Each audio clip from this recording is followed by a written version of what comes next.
निर्देशांक ज्यामिति स्टार्ट में आपको बताना चाहेंगे सर, इसका इंट्रोडक्शन कराएंगे। ठीक है, निर्देशांक ज्यामिति क्या है, निर्देशांक ज्यामिति, और इसमें हम लोगों को क्या क्या चीजें पढ़ने हैं पहले आप समझ लीजिए। निर्देशांक ज्यामिति में क्या क्या चीज पढ़ना है, पहला चीज क्या पढ़ना है और इसका सेकेंड क्या पढ़ना है, उसको ध्यान से समझिए।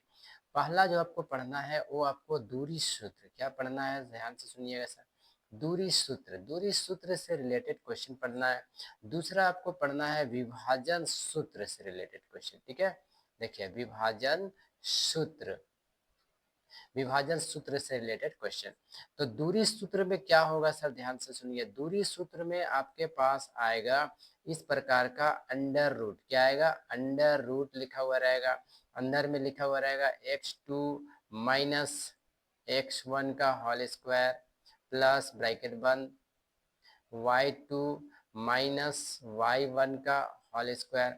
ये आपका दूरी सूत्र हो गया। ठीक है, अब विभाजन सूत्र, चलिए विभाजन सूत्र आपके पास दो लेकर आते हैं सर। पहला जो होता है x बराबर होता है और दूसरा जो होता है वो y बराबर होता है। तो x बराबर क्या फॉर्मूला होता है उसको जरा ध्यान से देखिए। x बराबर फॉर्मूला होता है m1 x2, ठीक है, m1 x2 plus m2 x1 बट्टा m1 प्लस m2, ये हो गया x का फॉर्मूला। ठीक है, x का निर्देशांक ज्ञात करने का फॉर्मूला, x और y का निर्देशांक ज्ञात करने का फॉर्मूला। उसी प्रकार y बराबर जो होता है ये आपका फॉर्मूला होता है m1 y2 plus m2 y1 बट्टे m1 प्लस m2। देखिए ये दो फॉर्मूला है, ये दोनों फॉर्मूला का यूज करके सर आप आसानी से क्या है कि क्वेश्चन को सॉल्व कर सकते हो। ठीक है, जैसे दूरी सूत्र का क्वेश्चन अगर आपसे पूछेगा तो दूरी सूत्र के लिए देखिए ये फॉर्मूला है। विभाजन सूत्र आपसे पूछेगा तो विभाजन सूत्र के लिए एक x का फॉर्मूला होता है और दूसरा y का फॉर्मूला होता है। इसमें मान बैठाइए, आपका आंसर आ जाएगा सर। लेकिन एक चीज और ख्याल करें सर, आपका एग्जाम में क्या होता है ऑब्जेक्टिव क्वेश्चन भी पूछता है, तो अगर आपका फॉर्मूला भी कभी कभार पूछ देता है ऑब्जेक्टिव में, ठीक ना, इसलिए फॉर्मूला आप अच्छे प्रकार से याद रखा कीजिए। और आपको सबसे इम्पोर्टेंट है आप रिवीजन कितना करते हो सर। चलिए अब आगे हम लोग बढ़ते हैं, और सारे स्टूडेंट ख्याल करें आप अपना तैयारी में थोड़ा सा स्पीड ही बढ़ाए सर, क्योंकि स्पीड नहीं बढ़ाओगे तो आप तैयारी कैसे करोगे, एग्जाम का समय बहुत कम बचा हुआ है। ये नवंबर महीना आप देख रहे हो कि गुजर चुका है सर, लगभग लास्ट आ चुके हैं, आज 24 तारीख। तो अब इस महीने को समझ लो कि खत्म ही खत्म है, अगले महीने आपके पास दिसंबर शुरू हो जाएगा सर, फिर दिसंबर और जनवरी, 2 महीना सिर्फ आपके लिए बचेंगे। इसी 2 महीने में सर दिसंबर और जनवरी में आप लोगों को जो है सो इस एग्जाम की तैयारी कर लेना है। तो जो बच्चे अगर तैयारी अभी तक नहीं करने सके कोई दिक्कत नहीं सर, आप तैयारी अच्छे प्रकार से अभी से भी लग करके कर सकते हो सर। ऐसी बात नहीं कि अभी से तैयारी नहीं हो जाएगी, 2 महीने में भी हो जाती है। चलिए हम लोग अब आगे दूरी सूत्र से एक क्वेश्चन पढ़ लेते हैं। ठीक है, चलिए आगे आपको दूरी सूत्र से रिलेटेड एक क्वेश्चन बताते हैं। क्वेश्चन आपके पास क्या दिया है तो देखिए, क्वेश्चन दिया है पहला आपके लिए 1 कॉमा -3, कितना है 1 कॉमा 3 दिया हुआ है, 1 कॉमा 3 ब्रैकेट बंद। दूसरा जो दिया गया है 2 कॉमा 2, कितना है 2 कॉमा 2, ये चीज दिया गया है सर। क्लियर, कोई बात नहीं आता होना चाहिए। अब आगे हम लोग देखिए बताते हैं, समझिएगा। जब भी इस प्रकार का क्वेश्चन होगा तो आप लोग को एक ख्याल करना पड़ेगा, जो शुरू वाला मान होता है ये x1 का होता है और सेकेंड वाला मान होता है y1 का। इसी प्रकार इस वाले पार्ट में ये आपके लिए हो जाता है x2 और ये आपके लिए हो जाता है y2। ठीक है, अब हम लोग आगे बढ़ते हैं सर। जब क्वेश्चन को बनाना स्टार्ट करेंगे कुछ इस प्रकार का क्वेश्चन बनता है, ध्यान से सुनो।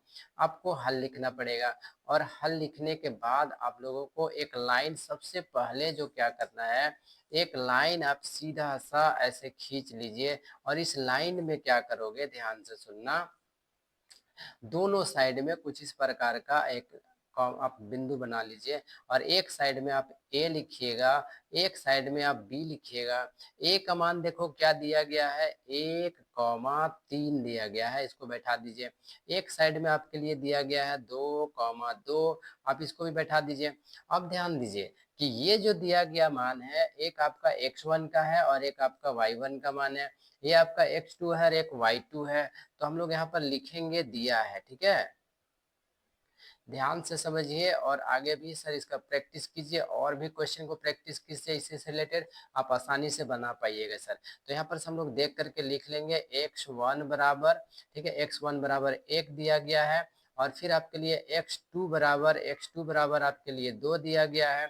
उसी प्रकार आप ध्यान से देख लो कि y1 बराबर 3 दिया गया है, और y2 बराबर आपके लिए 2 दिया गया है, ठीक है।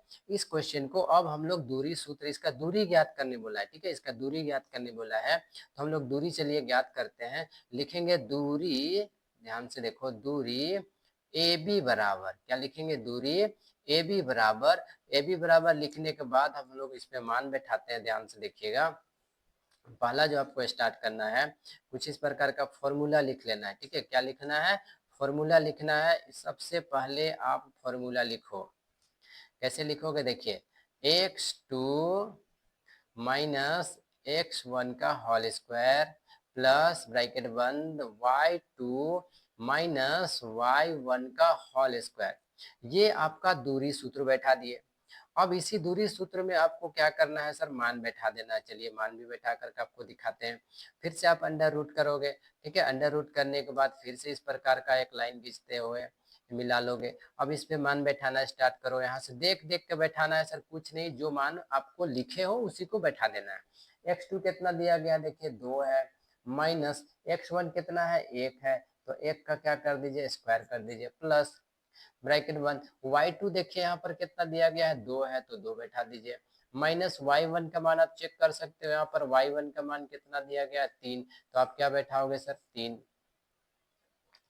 3, और इसका क्या हो जाएगा, स्क्वायर हो जाएगा, ठीक है। फिर से आप बराबर दो, यहाँ पर बराबर देने के बाद फिर से वैसे ही आपको क्या करना है, एक अच्छे से सुंदर से बना लेना है सर इस प्रकार का नोट्स, और आगे बढ़ते हैं। देखो 2 में से 1 घटा दीजिए, 2 में से 1 घटा दीजिएगा, आपके पास क्या बचेगा, देखो 2 में से 1 घटाइएगा तो आपके पास बचेगा 1, और 1 का क्या कीजिएगा, स्क्वायर कर दीजिए, प्लस यहाँ पर 2 में से 3 घटेगा सर, 2 में से 3, 3 बड़ा है 2 छोटा है, तो 3 में से 2 घटे जाएगा, यानी -3 में से 2 घटेगा, तो क्या बचेगा, -1 का स्क्वायर बच गया सर।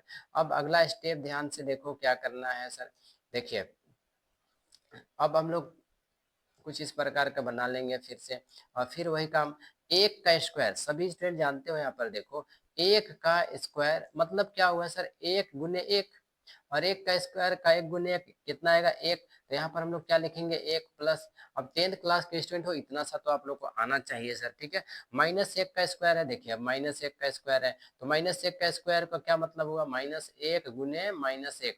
आप लोग को हम पढ़ाए हैं सर पहले भी कि जब कभी दो माइनस को एक साथ गुना किया जाता है, यानी एक जैसा निशान को गुना किया जाता है, तो क्या होता है, प्लस हो जाता है।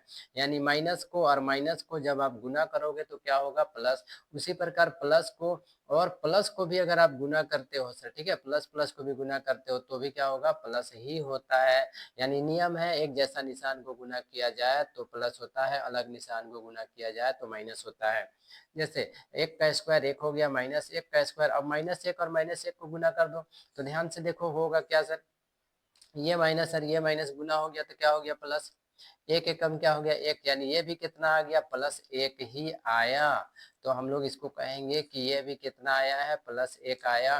बराबर दे देंगे, 1 और 1 को जोड़ दो, अंडर रूट आपके लिए 1 और 1 2, और यही हो गया वर्ग मात्रक आंसर, ठीक है। इसी को हम लोग आंसर कर देंगे। चलिए आज के वीडियो में सर एक ही क्वेश्चन आपको बताते हैं, फिर अगले क्वेश्चन के लिए हम लोग अगला वीडियो बनाया जा रहा है। अगला वीडियो हम लोग बनाएंगे, उसको आप जरूर से जरूर देख लीजिएगा। अभी के लिए इतने पे हम लोग रुकते हैं।